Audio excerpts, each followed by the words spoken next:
अगर हम देखें तो इतने सालों में लव जिहाद जो है इसको एक तरीके से कांग्रेस बार बार कहती है कि ये प्रोपेगेंडा है। हमने देखा है कि बहुत सारे पत्रकार भी जो है मेन स्ट्रीम मीडिया में भी इसको डाउन प्ले करने की कोशिश करते हैं और इसको कहते हैं कि लव जिहाद जैसी कोई चीज़ नहीं है। और भारतीय जनता पार्टी चूंकि नफरत की दुकान चलाती है, संघ नफरत की दुकान चलाती है, राहुल गांधी ने कहा नफरत की दुकान चलाते हैं ये लोग, तो उन्होंने कहा इनको प्रेम और मोहब्बत का इनको पता नहीं है। तो जब आपके देश के इतने बड़े नेता विपक्ष हैं, वो उनकी सरकारें हैं देश के अलग अलग राज्यों में, जब वो ये इस तरह की बातें करते हैं तो बजरंग दल आप या आपका जो संगठन है, आपके जो कार्यकर्ता हैं, मैं अपना अनुभव तो दर्शकों से बताता ही रहता हूं, लेकिन आपका क्या अनुभव होता है?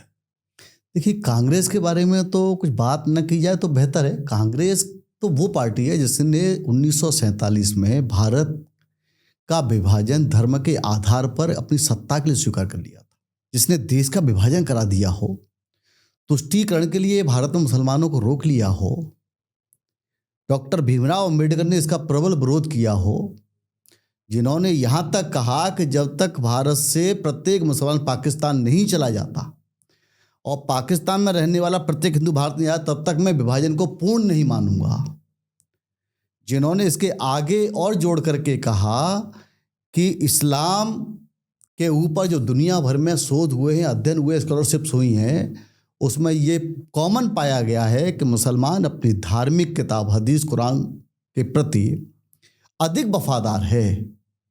वह हिंदुओं को भारत में कभी अपना स्वजन नहीं मानेगा था, भाई नहीं मानेगा। उसके बावजूद जिन्होंने धर्म के आधार पर देश का विभाजन कराने के बाद भी रोक लिया गया हो, उनके बारे में तो ऐसे दृष्टिकोण रहेगा ना। कांग्रेस ने हिंदुओं को भारत में वेट ही नहीं दिया, सम्मान ही नहीं दिया।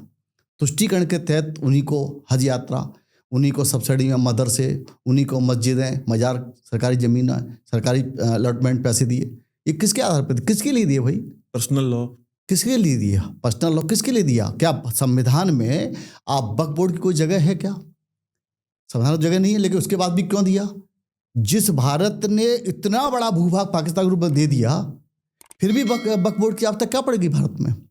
दुनिया के कई देशों में नहीं है वक्फ बोर्ड, कई देशों में जहाँ पर कि इस्लामिक स्टेट माने जाते हैं, लेकिन भारत में इसकी क्या आवश्यकता थी? तो इसलिए उनके बारे में न बात की जाए, क्योंकि वो है खुद नफरत की दुकान है।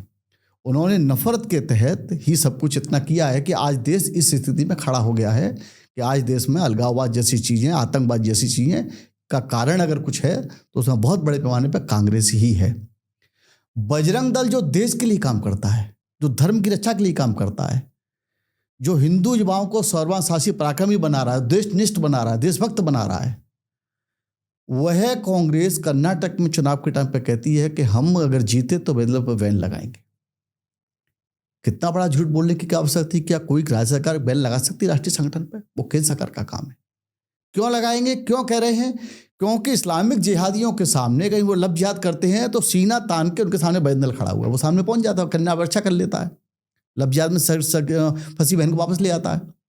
गौ हत्या, गौ तस्करी हो तो उसकी गाड़ी जाती है, बजरंग दल के कार्यकर्ताओं को मालूम पड़ जाता है, वो रास्ते में पहुंच जाते हैं पुलिस को लेकर के, तो इसलिए वो उनके सामने खड़े सीना तान करके। ऐसी लैंड जिहाद, माफियागिरी के लिए, वहाँ पर कोई मस्जिद, कोई मदरसा बनाने के लिए लैंड जिहाद करते हैं, तो बजरंग दल क्या कहता है, पहुंच जाते हैं कि ये नहीं होने देंगे।